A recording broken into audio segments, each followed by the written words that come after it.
What's up, guys? You're listening to a late August edition of the SplashTag podcast.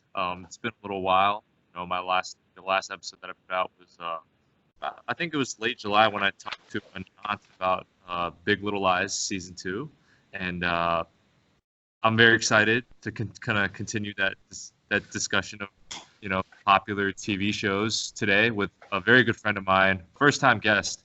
He and I are going to talk about Stranger Things season 3 slash potentially compare it to, compare season 3 to the previous 2 seasons, but it'll just be us kind of spinning our thoughts. For context, it's been a while since we've seen season 2 and season 1, so if we're a little rusty on our knowledge, please forgive us. But without further ado, let me welcome on my guest, William. How you doing, buddy?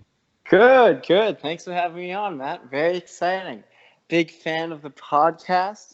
You cover a nice range of materials. It's always interesting to see what you're getting up to. So it's a real treat to be invited to get to talk with you about Stranger Things. Yeah, one of my favorite TV shows in recent time. Yeah, well, I mean, obviously, I'm glad to have you on. Obviously, we've been trying to figure out like, hey, how can I get you on the podcast? And it seemed like Stranger Things, with it coming out in July and it being obviously probably the most popular Netflix show. So it just seemed like a fitting conversation for us to have. So, you mentioned it being a quote unquote treat to be on the podcast, which first and foremost, I really appreciate you kind of buttering up the podcast. But speaking of treats, of course. Speaking of treats, how did you feel of this?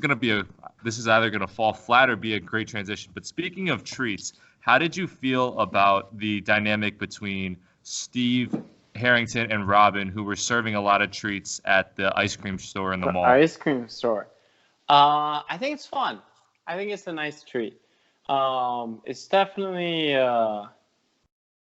they have nice back and forth banter, and you kind of predict that, like Steven's gonna realize he's into this girl, but I don't think you necessarily predict that she would be not interested in him at all. So it's a nice surprise. That it's like the representation and to have it on the big screen and such a big population. Like it's kind of coming of our generation. That's kind of what's on TV nowadays. Just pretty open.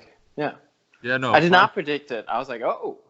I didn't either. I absolutely thought I fell in for the. I'm conditioned to regular. I'm conditioned to regular television, dude. Mm-hmm. Like, I wasn't expecting her to be into him. Maybe. I kind of thought she might have been into him. But no. Did you know that Robin is played by Ethan Hawke's daughter? I did know that. I was like, whoa, that's cool. What has Ethan Hawke been in that's really big? Like, I think it's been a while since I've seen an Ethan Hawke movie. I saw him in Sinister.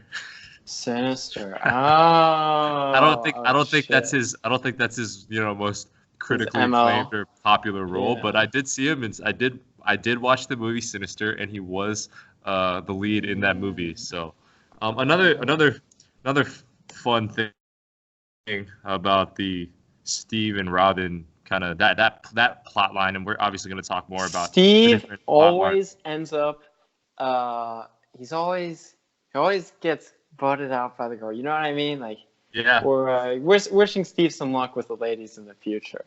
After Nancy already, and this one as well. Yeah. He kind of deserves it though. A little too popular back in the day. Yeah, I really like. I think the scene where he and Robin are drugged up is like one of the funniest.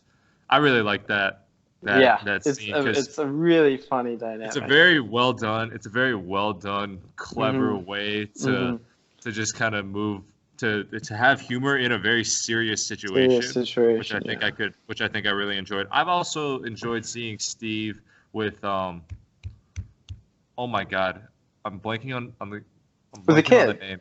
Yeah, I know Dustin. Dustin. Right. Sorry, I was about to say Gaiden, but that's the actor's name. No, Dustin. Yeah. Do you know apparently they have fake teeth for him? Or no, he actually has his teeth. He actually has the teeth out. Yeah. He has fake not teeth. Wait. So wait. What? Yeah, he has his teeth now, but they wanted to keep the look. One of the seasons they had fake teeth. I forget. Oh, I, okay. Wait, I'm confused. So you're saying that in real life he has teeth, In real life, he has teeth. but then in filming He does he's not have missing. teeth. I gotcha. Yeah. Yeah. Pretty sure. Okay. Cool.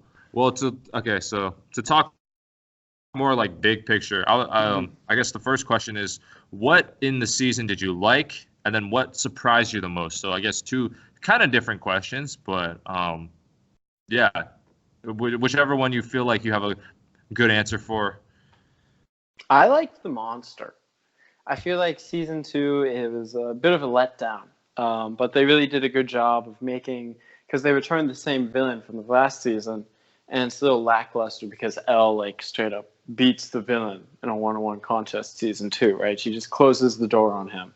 Yeah. But this season, there's he seems so much more inevitable, or it seems so much more inevitable and looming and dangerous, and like the implication. I was much more drawn into the plot this time of like trying to fight and overcome the upside down.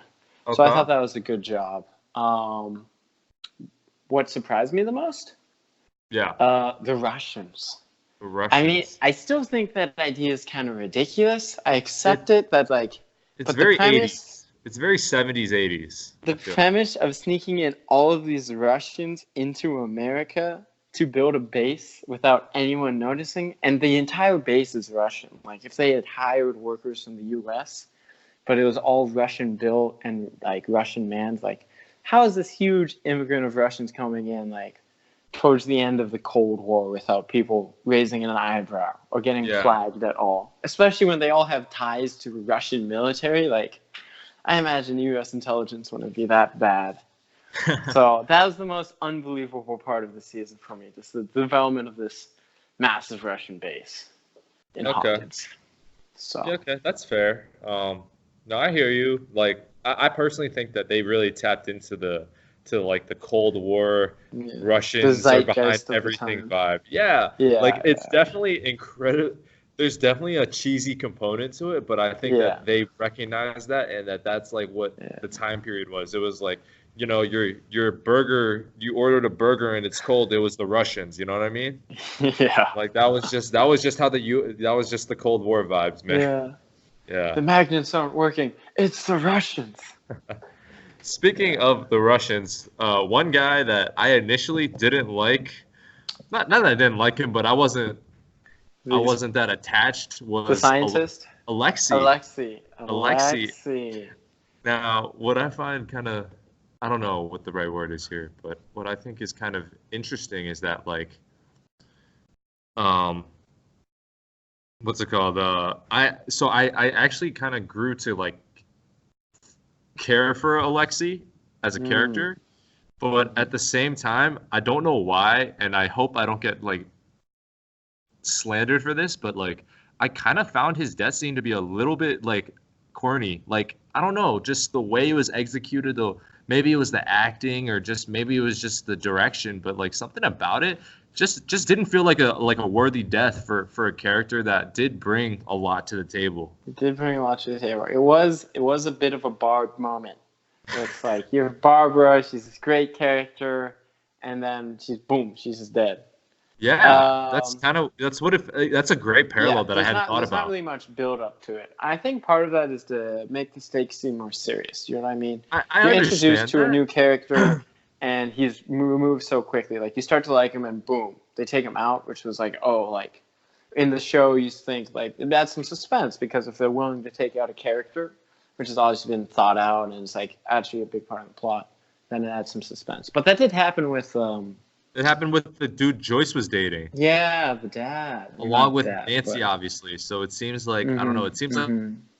there's always someone who is brought into the show only to be the Be sacrificial lamb. the You know what I sacrificial mean? lamb while everyone else survives.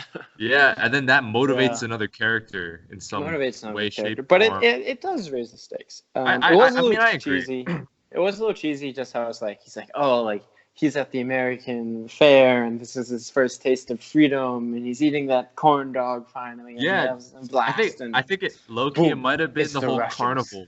Might have been the whole carnival vibe that made it seem kind of whack. Because I don't know, he just gets shot and okay, maybe I'm being too picky here, but he gets shot and the way his body kind of moves after the shot, after he gets shot, I was like, okay, that doesn't look real to me. So that's your issue with it, so there's that plus the fact that it's like he's drinking like a Slurpee and a corn dog and eating a corn dog and then it's like so clearly used in that moment for someone to be like Alexei, no, and then like a chase down between the Russian and Hopper. Yeah. Mm-hmm. But other than that, he kind of grew on. I wouldn't say he grew on me, but like I definitely started to appreciate that character more. There's a very fun dynamic between him and sorry, I'm blanking on his name. The Hopper. bold. No. The translator. The translator. Yeah. Yeah. The crazy conspiracy man. Yeah, that guy. Dude, I don't even know his the name. one who always recognizes love. Pretty funny. Yeah. The Love Doctor. Let's just call him the Love Doctor. Let's call him the Love Doctor. So, apologies to the Love Doctor. Apologies to the Love Doctor. We forgot your name, but it's I also funny dynamic. Yeah, continue. I also love the dynamic, how the dynamic changes between Hopper and Alexei. He initially calls him Smirnoff, and that is something that I will never get out of my head. Like anytime I ever hear that word, I will always think of Hopper just taunting a handcuffed Alexei who is helpless. And then they kind of grow to be homies a little bit. A little bit. Yeah. So that's cool. Yeah. They come to an understanding. So we talked a little bit about Steve and like the people at the ice cream shop. Although I guess we didn't mention Erica, who I actually thought was super funny. But Erica is an interesting addition. I think she was a very good negotiator. She had some sass. Definitely. She had some sass, and she was fantastic with negotiating. At negotiating, because she basically pulled the whole "what's in it for me" card, but actually effectively got more. Because normally when people are like, "Yo, what's in it for me?" people are like, "Hey, you're a dick. Shut up." Like, like I'm not helping. Hey, she raised the point. I just want child endangerment, man. Yeah, so she was like, she brought up some good points, and she was like, "Hey, you got to give me more than just like a couple scoops of ice cream, So I really thought that was really funny, and I thought it was really clever that because you had seen her in previous seasons as like a character on the side, but it's a cool way to say nice like expansion of the world. Yeah. Right, it's cool. I think it's really clever for them to say like, hey, they need someone really small, like physically small, to crawl through the vents. And such. Yeah. So I thought that was really dope. But so moving away from let's call them the ice cream squad, and then I guess moving away from Smirnoff and Hopper and Joyce. Let's talk about the kids. I think everyone they look minus old Dustin. now. Minus Dustin, they do, and there's love in the air. There's a lot of teenage hormones going on in the the teen squad nowadays. So my question to you is, which of the kids did you feel like had the most satisfactory arc? Which of the kids has the most satisfactory arc? I like Jonathan, because he's a nice kid. Like he just wants to keep them all young, kind of like he's holding on to the past. Yeah. Which because like he just wants to play that game of D&D, dude. That's all he wants to do. Are you talking about Jonathan or are you talking about Will? I'm talking about Will. Yeah. Okay, I'm talking about Will, not the brother. Yeah, I'm talking about Will. My bad. Gotcha. But he just wants to play that game of D&D, and it's part about him having to come to terms of the fact that his group of friends is growing up, and they have their own interests and things they want to do now, and like not everything in their life can be so intertwined as it used to be. I think that's kind of an interesting part of growing up. So I enjoyed seeing that arc, and I thought Mike was just annoying. Like I took Hopper's side in that relationship. Like they just should have had some more communication between Hopper and Alan Mike at some point. So, yeah, I hear you. Low key, I thought Mike was kind of Actually, this extends beyond just Stranger Things, but that actor from Mike, low-key, he's been kind of annoying in the last couple of roles that I've seen him in. He was kind of annoying in season 2, from what I remember, Yeah, and he was yeah, kind of annoying in It, the movie, yeah, the yeah. movie It. So Mhm. yeah, just I find that In interesting. general, he's just He's been a little annoying. he's been lashing on. He's been a little annoying, but my favorite character of the kids is actually I really like Lucas, but I also don't. I think it's off if I said that I felt like Lucas had the most kind of satisfactory season 3.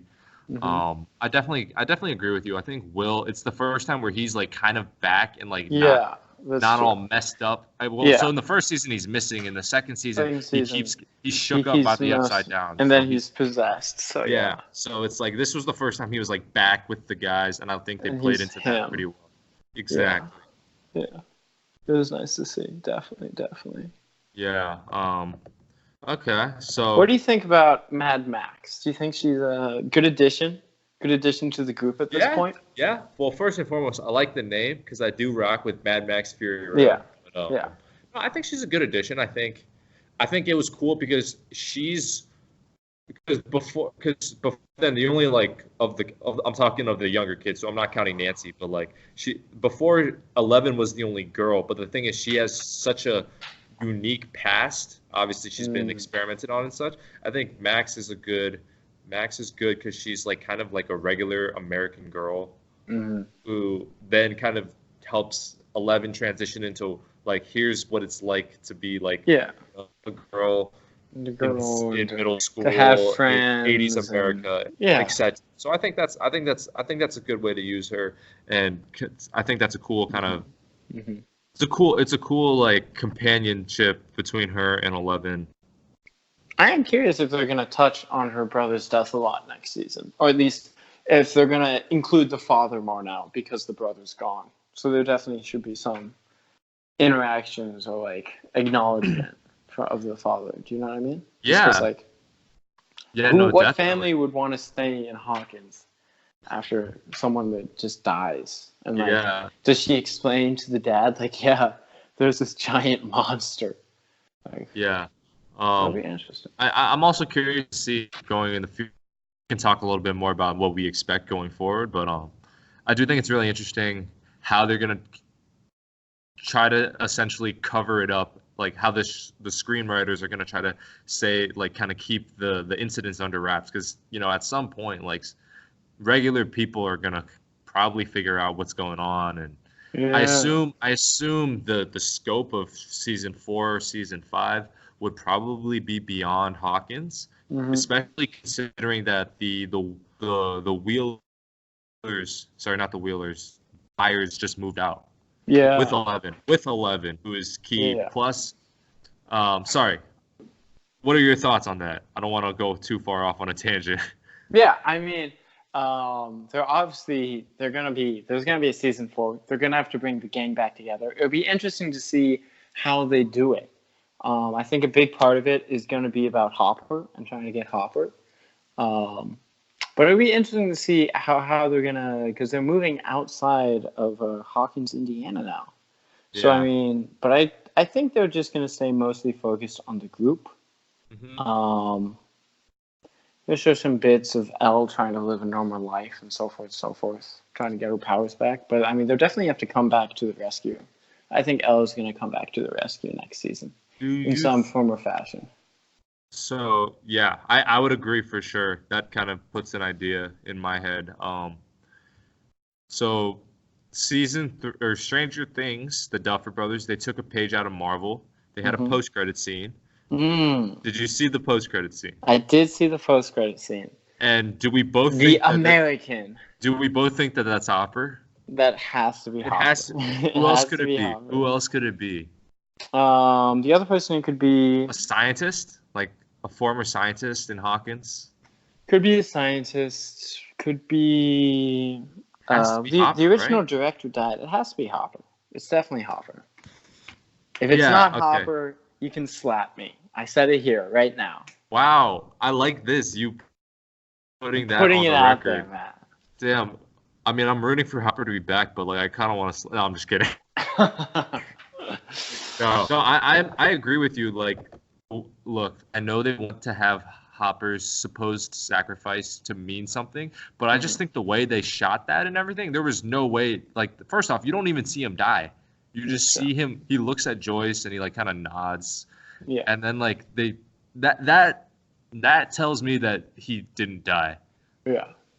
So that would be my theory on Hopper. As for how that could play out, what if 11 using her powers kind of that Hopper is alive and then she can't tell where, or maybe it's somewhere way far away from Hawkins, and then she tells Will, and then they go back to Hawkins, and then they tell the kids tell Joyce, and then it's like, okay, field trip, Hopper's alive, let's find Hopper. Gruesome. I think it would be prediction. It's gonna be a soft prediction. Probably not gonna happen, but it would be kind of cool if it's like she's really alone in the new city. Like she's missing her friends. She's missing Hopper. She gets into she has a fit, and then she lapses in one of her dream states, and she finds Hopper in like one of her dream states. That'd be pretty cool. It's just like an unemotional outburst, and she gets her powers back, and she's like, "Oh shit, Hopper's alive." He's alive. Yeah, I'm willing to. I am fairly confident that he's alive. My thoughts is Hopper went through the porter into the upside down. And that's how he survived. That makes a lot. But then, how did they find him? And somehow the Russians are trying to use the upside down as like a teleportation device to get from like A to B by traveling through the upside down and going a shorter distance and undetected, rather than being. I mean this would be a really great military application for the upside down. It's like, why there has to be some reason the Russians are researching so far into the upside down, right? Like, obviously a Demigorgon's cool and all, but that's not really worth it when you think about the cost. Because if they knew where it was open, they definitely did some research beforehand. It was like, oh, like Hawkins, Indiana is where we made it into this other dimension where a bunch of bad shit happened. Because there have to be some type of records, right? And the Russians obviously had to find them or have a spy who learned about them to go to Hawkins. So there's just a lot of unanswered questions about the Russians that they're going to have to get into for me to be satisfied. Yeah, that's totally fair. What was I going to say? So I remember reading somewhere, this was after season 2 for context, but I remember the showrunners, the Duffer Brothers, they said that they anticipate that Stranger Things will end after 5 seasons. 5 seasons? Yeah. So that means we're more than halfway through this show. I don't know. Does that make you feel any type of way that there's probably only 2 more seasons? Do you feel like that's maybe too long, or do you feel like that's probably right in terms of timing? That's probably the right number. I think it's always nice when a series has like a general estimate of like, okay, we think it's going to be this many series, because then they definitely have a cohesive plot line panned out. Like, oh, we want to go from here to here to here to here, and then come to a natural conclusion. Rather than some shows, it's just like they just keep churning it out until it's bad. So I think it is good that the show has like has their eyes on a natural ending point. Probably means that they have some writing done so they can keep it going well. And hopefully this way the quality will be maintained. Because I thought season two was a step in the wrong direction. I did not. It's just, I don't know. It's kind of boring. But I thought season 3 was a step in the right direction. It was a good season. I liked season 2, but I did think season 2 had that one episode that was like about the other people. The others. They didn't bring them. They didn't mention them at all. You know why they probably didn't? Probably because they heard all of us. Because they heard all of us complain about it. Yeah. Yeah. Yeah, that's modern day for you. But I mean, if they are they never gonna mention them again? We'll probably. See. If they never mention them again, I would be okay with that. There would be such a funny thing to point about. You know what I mean? Just to point out and laugh. Yeah. I'm about to throw a total curveball at you. Okay. We're not expecting this to happen, or for me to bring this up. So today's August 28th. 2 months ago to the day, there was a Reddit post that says, it's on the Stranger Things Reddit thread, and it says, LeBron James Jr. is ready for season 3, and it shows his IG account, and his profile picture is the poster for season 3.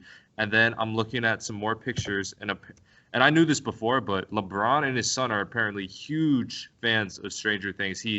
I know that LeBron James Jr. at a AAU tournament in the layup line, he was wearing a Hawkins long sleeve hoodie.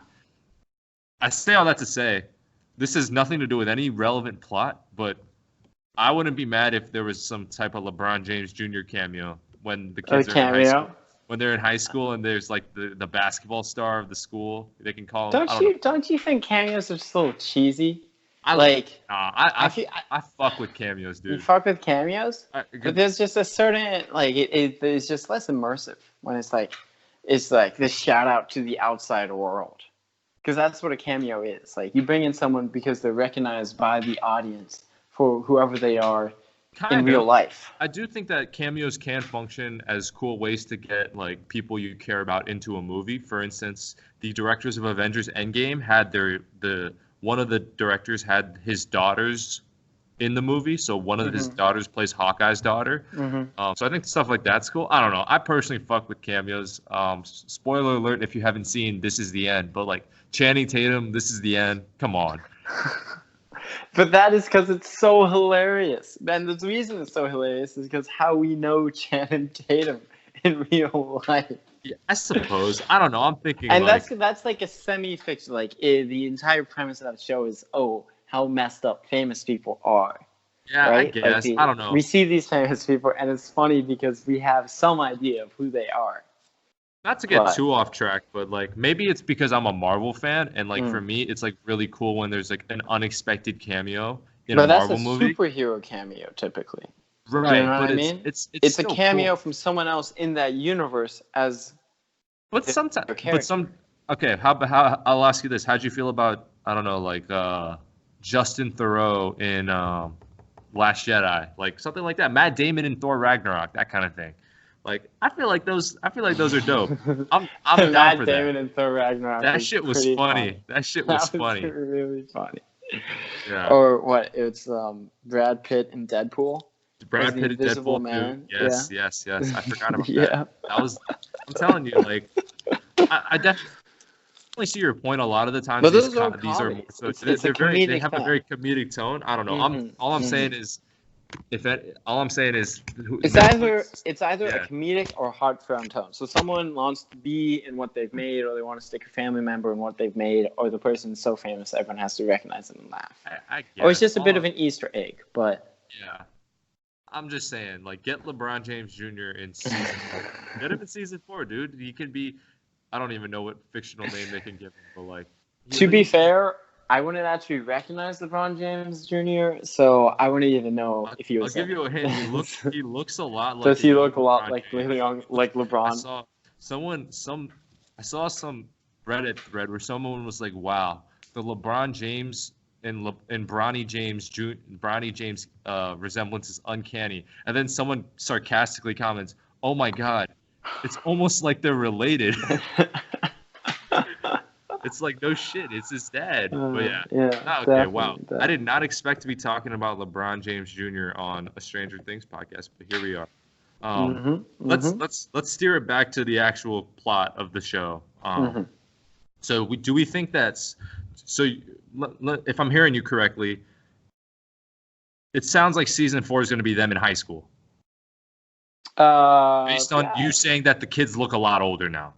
The kids do look a lot older now. Are they not in high school yet? I thought they're in middle school. I think they never really. Do they actually explicitly say? Because they go to the same school. This season was in the summer, so that's why we didn't know. That's true. But they go to the same school as their siblings, or they did. Yeah. So they definitely already had to be in high school. So is Nancy in high school or college? Nancy graduated from high school, so she's going to college now. Oh, so this is the summer. They should be going to college. Yeah, this is the summer. Yeah. And then not Joe. That's the actor's name. Steve is not going to college, even though he claims he could have gone somewhere. That is true. Maybe Yeah. he'll get his shit together. Maybe he'll make it to one of the colleges. We'll see. Yeah. But he did. There is that person who sometimes has to stay behind, especially in a small town. Like not everyone makes it out. Yeah. Are we both fans of Joyce? Joyce Harper, Joyce Bryce. Joyce Byers, yeah.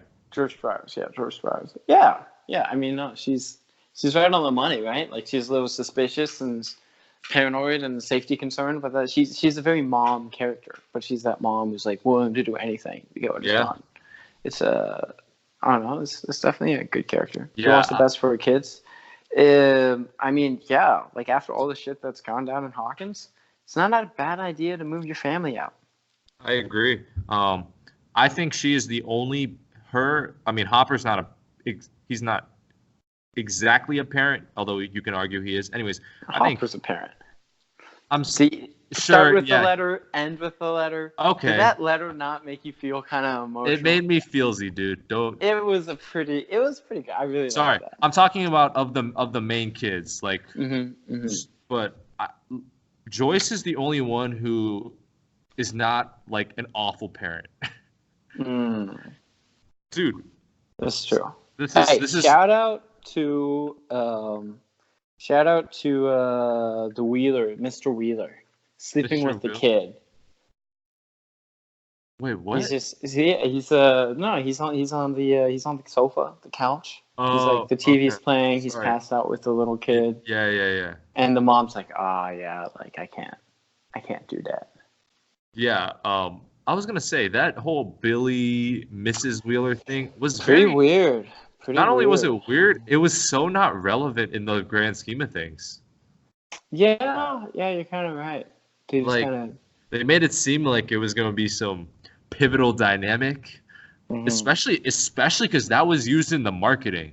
Yeah, it was. And then it was just a big nothing. And Miss Wheeler, aside from that one time she talks to Nancy, you know, she inspires some strength into and confidence into Nancy. Yeah. Beyond that, low key, like I don't remember anything she did. I remember she was at the carnival and was like clueless as shit. But I think the Wheeler interaction is used to humanize Billy to a certain degree, because Billy actually does like her and is interested in her. Like, so yeah, Billy thinks she's hot, but it goes no more than that. Like you have the flashing images of Billy like hurting her when she's saying like, "Oh, I'm sorry," and like Billy's like, "Look, just leave." Like that's him trying to stay in control and avoid messing her up. So it's like it shows that he's there in the inside to a certain degree. I suppose. Which is kind of the follow up to the ending. I also thought that like, okay, so when Billy is like, yo, like stay away from me, isn't that the Demogorgon? No, I do not think it's the mind flayer. The mind flayer. Sorry. No, because I think the mind flayer is the one who just like he's the one who shows the images of him hurting her, of just hitting her, knocking her unconscious, and dragging her away, and that's what he does to the other lifeguard. I think that's the mind flayer. I think like he was alone with her and he could have done that, but he was like, no, like I like this person. Yeah. So. Okay, I hear you. Speaking shit. Wait, no, I had a question, but oh my god, I just blanked. Hate when this happens. Yeah. So sorry. Go on with what you were gonna ask or say. I have. What are your thoughts on the? What do you think? What was your favorite scene of the season? Oh, that did remind me of my question, but I'll answer your question first. So, what is my favorite scene of this season?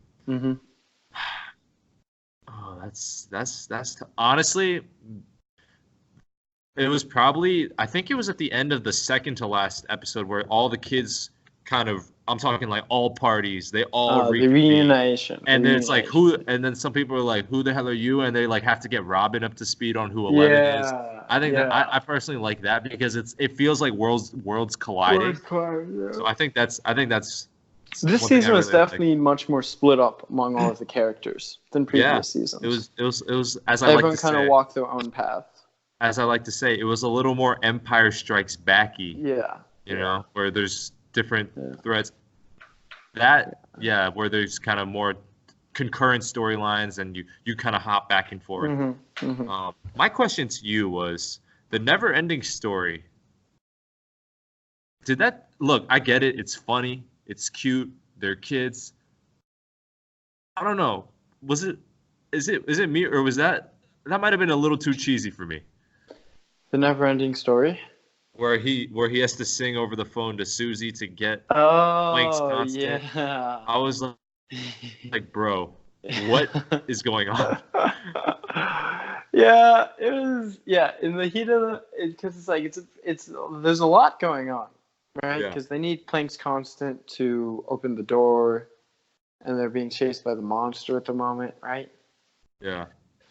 Just saying. But the whole point is that he wants to brag about his girlfriend to everyone, so he cues them all in, and then he gets his because his relationship should be about him and her, right? He shouldn't need everyone to acknowledge and show it up. So it's just a kind of fun tease back when he has to do something really embarrassing. Yeah. It was fun. I'm iffy I mean, about it was it. funny, but it took me a little out of it. Took me a little out of it. I was like, whoa, Do you know the Never-Ending? I feel like if you knew, did you ever see Never-Ending Story? I'm pretty sure that's the one. Yeah, I've seen this, dude. I loved this movie when I was like a 6-year-old. With the dragon. With the dragon and where the girl is the person in real life is reading the book, and then like the worlds merge. Yeah. I've seen this movie. I remember there's the quicksand that kills the horse. I think it's kind of funny because I was like, oh, like I recognize that. It's always that funny little moment of recognition. I suppose. But I had no idea what the theme song was. Yeah, neither did I. Now you know. Yes, I do. What was I gonna ask? So that was my question regarding that I had forgotten and then kind of came back to me. What's up? I just want to talk about my favorite scene really quickly. Yeah. I think my favorite scene is when they're in the hospital and Nancy and Jonathan each have to kill somebody, but then it just merges. It slimifies and merges, yeah. And it's that moment of like, what the fuck? And this one is extremely suspenseful, and you're really enthralled, and it's like, oh shit is going down. I think that was the most badass. Yeah, it was just fun. Yeah. Not fun. It was kind of scary, kind of freaky. I think it was pretty gross. I think it was kind of cool that they got to kill or like attack the people boss that were total dicks to them. That's always that's always very redeeming when you get to see like the fucking payback. It's like, no, you were a piece of shit. Like it's pretty bad when you have to kill somebody. Like, I agree. Damn, right. I just saw a meme of Hopper running. It's like Hopper bleeding. This is like when he's wearing like I think it's like a polo. It's like a button down. It could be like a Hawaiian shirt, but and he's like bleeding, and the meme that's the picture, and it says, "When you hear your wife pull in the driveway and you forgot to thaw the chicken." I love Hopper, honestly. Isn't it supposed to be when you forget to make the rice? I guess you've seen those memes, yeah. It's the same concept. So, low key, I don't know. So I'm thinking, season 4. Let's say season 4 is like their freshmen in high school. I guess season 5 is like their sophomores or juniors in high school, and then that's it. I want to Google really quickly. I'm pretty sure they're already in high school. They're all pretty old, dude. Low key, the actor for Lucas is like. Hold on, let me check his age.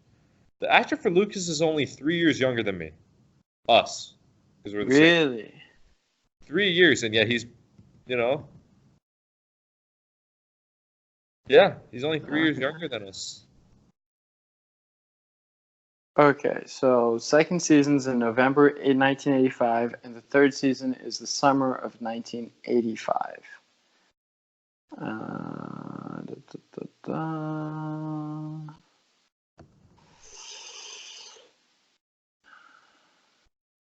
Okay, yeah, the new season takes place during the summer before they start high school, so they're going to be freshmen next year. They're And gonna yeah, be high schoolers. yeah, Yeah. you're right. You're right. So, so it sounds like, based on what you were saying earlier, it sounds like you're not the biggest fan of season 2. So my question to you is season 1, season 3. How did they stack up? Oh, season 1 all the way. I Let's hear think it. season 1 was just this. It was original. Like it's. I don't know. It was something really new, in my opinion. Like the concept of the demigorgon, this other dimension, and just this wired animal that's just going back and forth. Yeah. And it was just really new, and I thought the cinematography is great, and it's just so suspenseful. And there's this mystery, and the Stranger Things has just moved farther and farther away from the mystery because I mean you can't do that the same way. It's less of a mystery thriller and more of like a action comedy nowadays with some family stuff.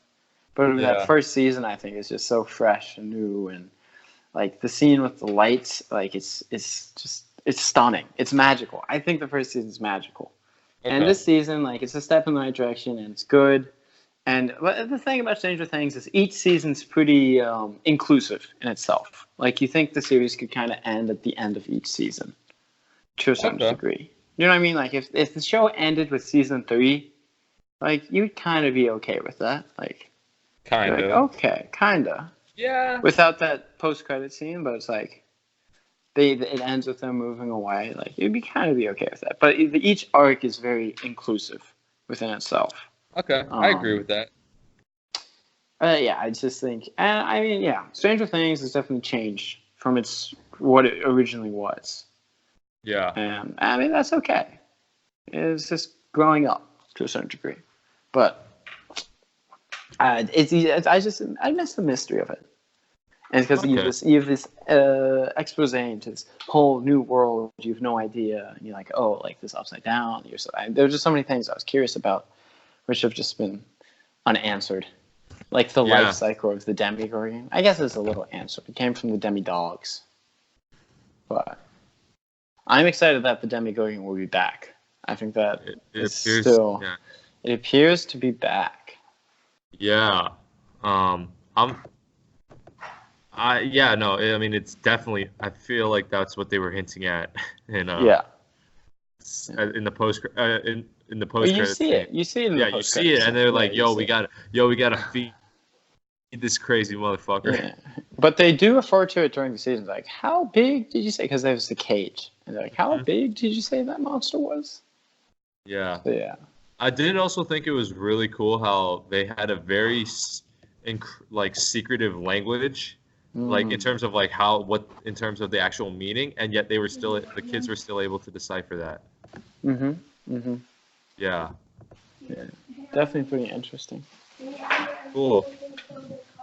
So I think we've been talking for a decent amount, so I won't hold you up too much longer, but I want to thank you for joining me on my podcast. Of course. Yo, I'm sure I'll have you back on soon, but if you're interested, I would love to have you back on, talk about all sorts of different stuff, you know. I appreciate you being on, man.